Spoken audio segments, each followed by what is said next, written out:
Hey everyone, welcome to this week's episode of Seven Figure Annuity Sales. Dun dun dun. At Sounds what kind of point do we upgrade it to 8 figure? Like we've done not seven in my figure for lifetime. two. Not in my lifetime. Well, I mean, well, if you took actual sales, I guess we could, right? well, you're an 8 figure I am. producer. You Yeah. write 30 to 35 million a year Yeah. in annuity premium, but that equates to 7 figures of comp. Yeah. There's a lot of agents out there that they're chasing that first 7 figure year of production. So Yeah. it's kind of like I guess, hear it how it applies to you. 7 figures worth Maybe. of commission or 7 figures Yeah, worth of that's true. production. Or maybe we should send an invitation only to the 8 figure annuity sales. Yeah. To see if we have a group of people. But I mean, most people don't realize this in this industry. That's very, very tough. We 10 see a million a lot of year plus is yeah. no joke. There's not a lot of people out there that do that, and the reason why it seems like it's way more than what it is because there's a lot of people out there that say they write volume that they really don't. What I mean by that is their written business is with subagents as well. And so when you look at that, that's not an individual doing that. So don't get discouraged if you're writing 3, 4, 5, 6, $7 million. That's phenomenal amount of Yeah. business. Now, does that make you not want to do more? No, of course, always want to do more, but don't be discouraged. I had someone literally tell me the other day they felt like a dud because I posted the numbers I did, and it felt like they hadn't accomplished, but they wrote 3 million. And I'm like, 3 million still puts you in the top 1% of all annuity agents in the United States in written business. So, I mean, you got to remember, annuity agents, the term honestly is held very lightly. Do you know 78% of realtors last year did not sell one home? Yes. 78%. But if you ask them, what do you do for a living? They say, well, I'm a realtor. There's a lot of agents out there that have only written 2, 3, 4, 500,000 for the year, and they call themselves annuity agents. And I'm not saying that's Yes. bad. I'm just saying don't get discouraged when you think you see all these people writing these huge numbers. Often they have downlines, and so they're writing 15 million, but they have 5 agents under them. And I'm not saying they're not out there that do, because I'm one of them, but I go to these conferences all the time where awards or whatever, and I run into people all the time that they say they do something and I find out how big their team is and it's not true. So, don't get discouraged. I mean, we've already talked about those last 2 episodes about making sure you know your product, making sure you know that you hear the information is correct. And this includes from what we hear in our industry, because it's so easy to get discouraged and thinking I haven't arrived, I'm not going to make it. And here's the key. Man, I like talking a lot about things I run into during the week. And I recently have been running into agents that won't spend $2,000 on leads. Well, I don't have the money. Neither did I. That's how come I became $150,000 in credit card debt. But once it cracked, once it popped where I had that $2.5 million deal that I ended up having to split because it was an agent that we actually partnered with and they just did life insurance. They thought it was a life insurance deal, but because of the face mount, they were intimidated by it. I went out there, it wasn't a life insurance deal. They needed income. So we had this huge opportunity. And once that happened, once I had that deal where I broke $1 million, now to me, $1 million is not a big deal. $1 million sale is not a big deal. Actually, $5 million deal is not a big deal because in my brain, I have trained it to treat the $1 million deal like the $100,000 deal because it's the same impact to the client. I've used this example many times. If you have $100,000 and you lose 30%, you have $70,000. If you have $10 million and you lose 30%, poor you, you're at $7 million. I would beg to differ that generally the person that has less money is more impacted by market volatility than the person who has way more money. They're not generally impacted the same. So in my heart, in my mind, and I just did this a few weeks ago, I had a $3 million week. I was happy about it, but I wasn't giddy about it.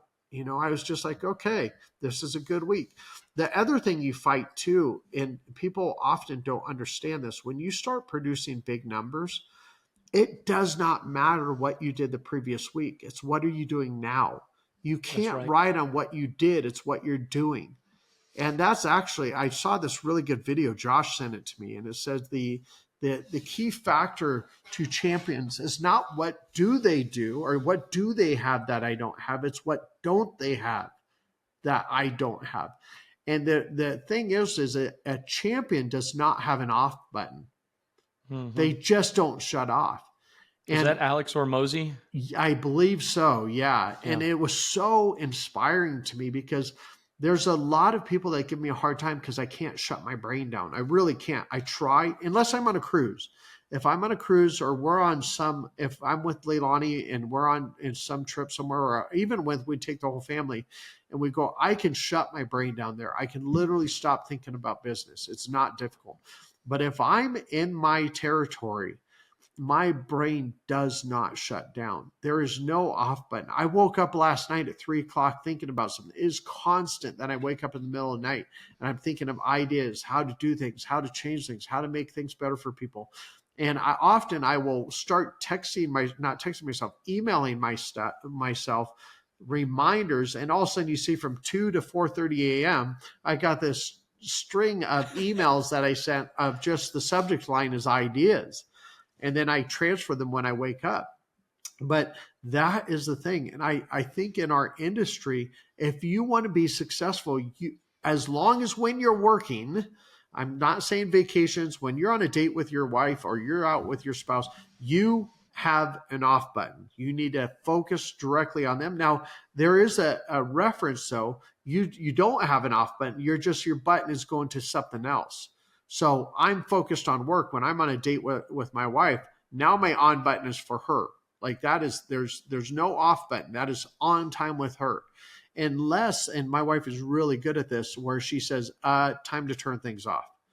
She'll literally tell me to just veg because she sees, my brain just wants to ignite into a cloud of smoke at times because I have so many different compartments going at once and gears. And when you want to succeed in this business, I don't have enough leads. Figure it out.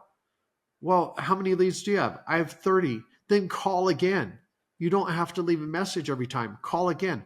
When's the last time you went through a training platform? When's the last time you tried to better yourself? You always have something to do. And Yep. so, I mean, go play a round of golf, find a Twilight Golf and go out and play golf. And I know there's people out there right now that literally they get a lot of their business from golfing. Now, I would lose a lot of business from golfing because I spend most of my time in the trees trying to find the ball, and I'd never be able to talk to the person. Well, Caleb, don't laugh. You're way worse than that. For 2 times in a row, I'm laughing because I can yeah, I relate. was gonna say, I'm like, you've said 2 times now. You said you and Josh were gonna destroy Jesse and I. And the first Oh time, yeah. I think we were 21 ahead of you, and I think this last time we were 15 or 17 ahead of you. And that was Yeah. with elk hazards. We have a herd of elk out there running around, and we still kicked your tail. Yeah. So, Age beat beauty on that one. oh, age always beats beauty. Beauty's frailing, except when it's my wife. My wife always has beauty. But shameless plug, and she's not here right now. I wish I should have said that when she's walking around. Yeah. Brownie points are worth a lot more when they can actually hear what you It is say. true. Well, it conditions your heart, right? If you're Yeah. constantly thinking that, if you dwell on bad things, you're going to think bad things. If you dwell It's on true. good things, you're going to think good things. So if I'm constantly thinking, even when my wife's not there, is how beautiful she is, how great she is, how much she loves me, how much she takes care of me. When she walks into that room, what am I going to feel? Yeah. If I sit there and I think, man, my wife stinks, she's no good, she doesn't treat me well. When she walks in that room, what am I going to think? It's the same thing. It's the same thing with business, right? If I constantly think, man, the annuity industry stinks, I'm not making any money, I'm not going to be able to do anything, I can't get enough leads, guess what? That's going to happen. Now, Yeah. I'm not a person that says speaking into existence is a reality. Speaking with action is what creates reality. Yeah. There's you talking about that made me think of this kind of contrasting idea that there is a difference between somebody who wants it to work easily and somebody who wants it to work. Yeah, that's good. If and I think that there are plenty of agents out there that fall into the camp of I want this to work, but I want it to work easily. There's no And easy. There is no easy in success. The period. I will debate this all unless you had somebody hand a whole bunch of money to you, which that's not even easy too, because if you think about it, you still got to maintain it. yeah, We watched this show called Downton Abbey, and we watched it for all the seasons. And the funny thing is how they got handed all this money, and their whole job was literally to schmooze people, to entertain people, to do all these things to keep the appearance of the lifestyle going. But they never had jobs themselves. They tried to have people maintain everything, and there's multiple times where they almost ran out of money because they didn't manage it. And you could think, we could be handed a $5 million annuity deal and not manage the money well, and you're never going to succeed there. So that's why I always tell people, right? If you get a $500,000 sale on annuity, always make sure a portion of that money goes towards your lead system. If you're constantly trying to meet your monthly expenses and you don't learn how to learn delayed gratification and how to spend that money wisely, but also how to plant seed for the next harvest, if you eat all your seed, that's it. You have yeah, nothing to plant. So you've got to take a portion of every sale and put it into your lead bucket. that's right. Well, and here's the deal. When you look at the earning potential that this industry has Yeah. for agents, and you can quite literally go out and you can close 2 or 3 sales per month, which is less than one a week, Yep. which in most corporate sales roles is enough to get you fired Yeah, for because that's sure. not enough sales. Yeah, that's You true. can go close 3 sales a month Yep. and make double what doctors and some lawyers are making. Oh, easily. I think about, if I write 30 million a year in annuities, you got an idea of what I make per year. And Mm-hmm. I don't have a college degree. Right. Now I have tons of money I've spent in college. It just was never at a school. It was Yeah, you've the gotten hard tuition. knocks. Oh, I've gotten tuition, man. It was lessons in life that I've lost hundreds of thousands of dollars on. And man, that was expensive college. But it is Yeah, true. In our industry, you can make a lifestyle very easy off just of a few sales per month. But you have to put money aside for future business, for future yes. leads.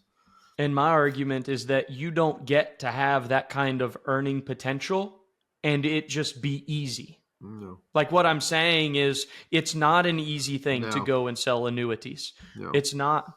And if it were, insurance companies wouldn't pay what they pay. So they're paying what they pay because the value of that premium that comes in is worth it. And the Yeah, challenge to get it is real. So yeah. if you're one of those agents that wants it, but wants it to be easy, that's going to be your ceiling. Is as One, soon as it gets yeah. hard, you're not going to do what needs to be done to make it happen. It's easy to say that. You have $1 million annuity, you make $60,000 in commission. That's what a lot of people make an entire year. Mm-hmm. But if you know what it takes for me to have that $1 million deal, in other words, the amount of studying, the amount of hours, like I get home and the product changes, I'm studying that product at night. I went through a phase where I went 3 weeks in a row working about 70 hours a week. This was just recently. And if it wasn't for that 1 week where I had the break, but 3 weeks in a row, I was working in hours. 2 of those weeks, I had 155,000 in sales. So one out of the 2 weeks, I had 155,000 in sales. The third week, I had 3 million. So I could easily get discouraged on those 2 weeks that I was working 70 plus hours a week and just going, I am exhausted. And I do hear people say this all the time. I used to have agents run right along with me and go, Chad, I can't go at your pace. Well, then fine, go at half my pace and write 15 million. You know, Yep. Don't push as hard. If I wanted to, I could work 30 hours a week. I know it. I could work 30 hours a week and I could easily write 20 million a year in annuities. But why is that? It's just like the figure skater. And I use this analogy all the time because my wife loves watching figure skating. And you get them out there and they look so graceful. They look so elegant. But how many times did they fall? If you ever watch how they train, how many times they fall, how many bruises, how many broken bones? You think of gymnasts, same things, right? Mm-hmm. Downhill skiers. How many times did they eat it? All those skiers have multiple knee surgeries, multiple surgeries throughout their body when they had accidents. And it's a lot of pain. It's a lot of scars. It's a lot of hurt to become an expert in your industry. Are you willing to bear through that to become that expert? That's right. It's like, Yeah. I mean, look That's at you. really good. I mean, you're not making it anywhere. You're not doing anything. It's like, it's because, and you're hurt. What can I say? You clearly got hit in the face really hard one time right now. When I fell out of the ugly tree, I hit every branch on the way down. I'm just trying to be more like you, Chad. Yeah, exactly. You aspire to be like me, and I accept that aspiration to be this bad looking. So, got a great face for radio, exactly, and podcasts. you don't have a voice for any of it right now. Yeah, so, still squeaking. Yeah, if you quit your smoking, you would be fine. Yeah. I did have a cigar last night. That could be part of it. Yeah, man, it's been about a week since I've had a cigar. I Oh, don't. man. They're The so good. fat bottom Betty's, man. I feel bad. I feel like a bad influence. Well, Now, I guess I wasn't the one that got you into cigars, but No. like Crown Apple, yeah, cigars. that's true. Like That is true. Yeah, Chad's never been a substance guy in his life. No. And then he Wait. starts working with Caleb. No, be careful when you say that's a broad statement. Never been a substance. I value substance. I've never been. God, I'm just a shallow person that has no substance. No, but it's true. A cigar. I think why? Because I'll sit there and I'm literally I'm watching the sunset. I'm just relaxing, and I think that's it. Well, and it's almost it's almost forced relaxation. I heard somebody describe it one time of like when they go to a cigar lounge, these business guys, and their days are filled, hours of work, it's all that. For that 45 minutes or an hour, they've bought the thing. That's all they're doing. Yeah. They're sitting there enjoying the thing and making conversation with the people around them. And it's disconnection from the normal. When are we going to do our retirement realized cigar brands? So that'd be kind of cool. The one thing I do like the Crown Apple whiskey, but I will not, period. If I'm driving anywhere, I will not even have a sip. Like I just don't.